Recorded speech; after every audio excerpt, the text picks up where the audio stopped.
talk about the 5-second rule. Most of you have heard of this, right? This is the idea that when you drop a bit of food on the floor, as long as you pick it up again quickly enough, then it's still safe to eat. Now, this is a fascinating rule that often involves the stretching of time so that the length of the 5 seconds is directly proportional to the deliciousness of the bit of food that you just dropped.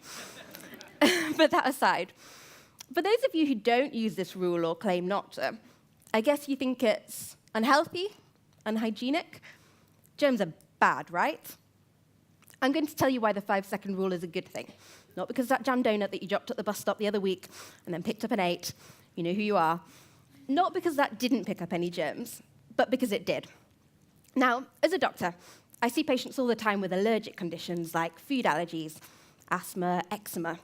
And the thing that they have in common is that their immune systems are hyperactive, meaning they try to attack harmless substances in the environment that you come into contact with, causing symptoms. Now, the really fascinating thing is this is a new phenomenon, or the scale of it is.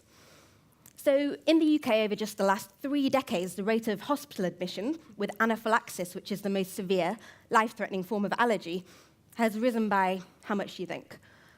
20%? 50%?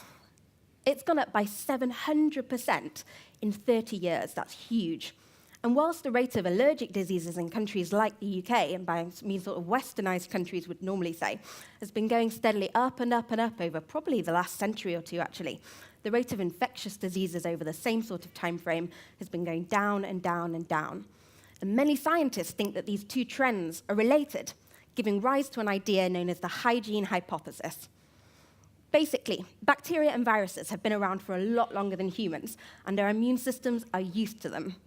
The hygiene hypothesis argues that exposure early on in life to a wide range of environmental germs, or microbes they're sometimes called, trains our immune system, helping it to learn what it needs to respond to and what it can simply ignore or tolerate. The idea is that without this, allergies develop. But now, it's not time to stop showering. And in fact, personal hygiene probably has little or nothing to do with whether or not you develop allergies. It's much more likely to be due to things like urbanization, the food that you eat, and maybe overuse of antibiotics, which reduce the range of microbes, germs, that we're exposed to compared to in our evolutionary history when we're exposed to lots more of them. And essentially, this has had consequences for our immune system.